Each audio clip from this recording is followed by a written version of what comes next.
Hello guys! Hello! Scorpio, welcome dito sa aking channel, Polaran 888 Scorpio. Alamin natin kung anong messages, vibration, gabay energy para sa lahat ng Scorpio. General reading, so pwede kang makaresonate for the month of February 2025, Scorpio. Okay, so first card natin dito is Tanzanite, ready to love again. You've healed from the past enough. You've healed from the past enough to open your heart to new love. So, okay, Scorpio. Ikaw ba ay galing sa breakup or broken family, broken relationship? Or siguro hiwalay sa asawa, hiwalay sa boyfriend, girlfriend, or galing sa broken family? Kasi dito sinasabi, for the month of February, since it's a love month, sinasabi sa'yo na you are ready to love again. So, siguro naghilom na yung sugat ng nakaraan, and dito sinasabi na oras na para buksan mo yung puso mo na magmahal ulit. Okay.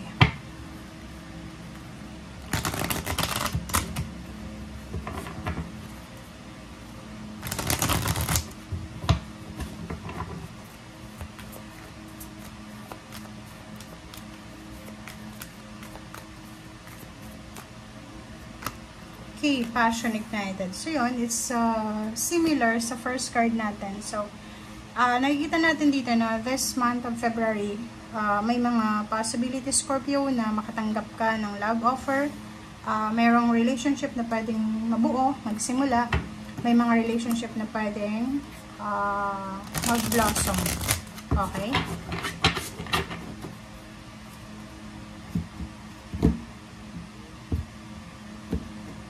Okay, Scorpio. The Hierophant. Wow. So, nakikita ko dito isang magical happening situation in terms of relationship. May posibleng isang unexpected na kasal or pwedeng offer ng kasal ang matatanggap mo this February. Isang unexpected happenings in terms of money, relationship, isang milagro ang posibleng darating sa'yo, isang unexpected na suporta, protection, isang unexpected na tulong, kaibigan, kakilala, connection ang darating sa'yo this February. Wow! Okay.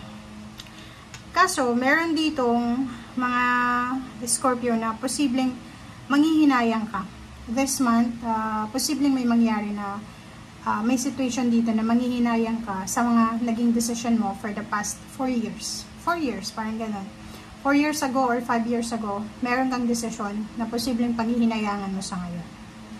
Nakikita ko sir dito yung empowerment, reclaiming your power.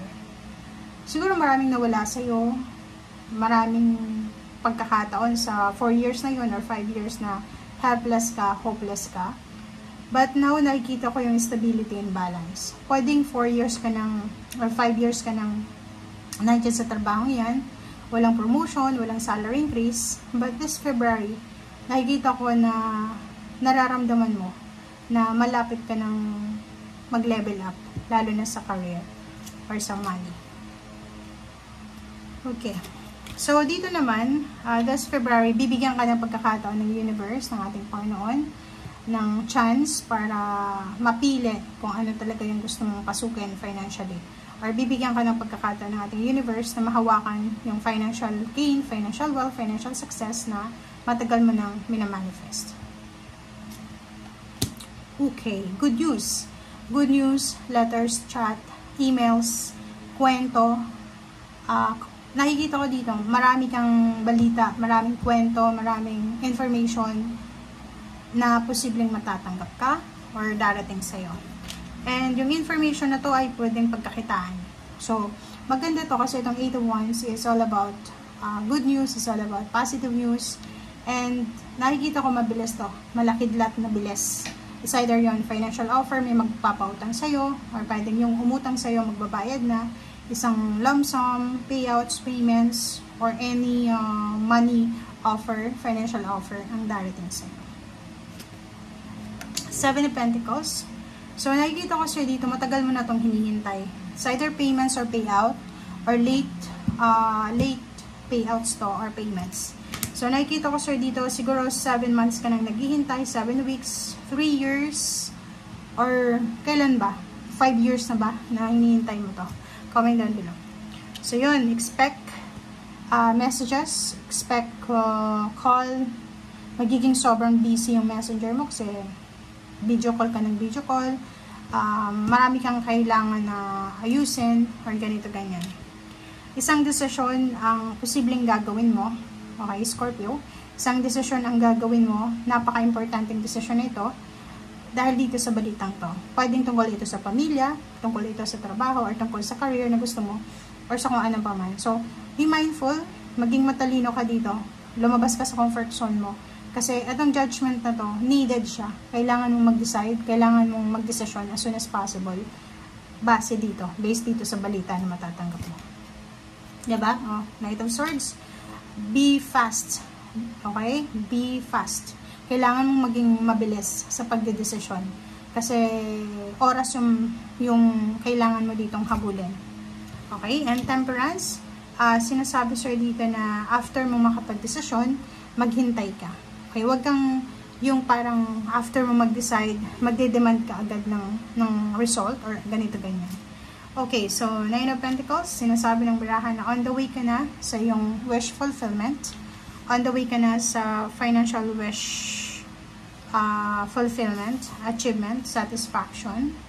Ang 9 of Pentacles na to, ito yung pwedeng manalo ka sa mga patimpalak, sa loto, sa sugal.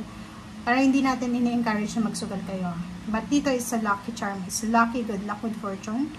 It's a financial wish granted. Financial wealth gain. Parang ganon. Windfall of money. Unexpected na offer. Unexpected na job offer. Mga part-time, full-time, investment.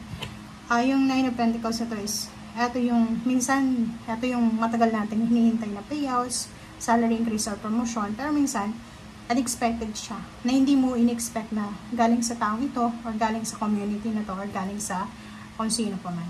And yung 6 of Wands mo dito is nandito, plus may Chariot, and the World card. So yun, nakikita ko siya dito yung possibilities. Victory and success is either may promotion, salary increase, travel. So, etong dalawang barahan na to is nagsasabi sa'yo na posibleng ikaw ay magta-travel around the world, or posibleng may mga job offer sa ibang bansa, or posibleng may relocation, new residence, or new zip code, or new house, new home, new place of work, or new place of kung saan ka man na binabalak mo to. Okay? And its endings is positive endings. Pwedeng tapos na yung kontrata, or pwedeng tapos na yung paghuhulog mo ng sasakyan, or pwedeng tapos na yung kontrata mo, kailangan mo palang umuwi. Okay? Thank you guys. Bye!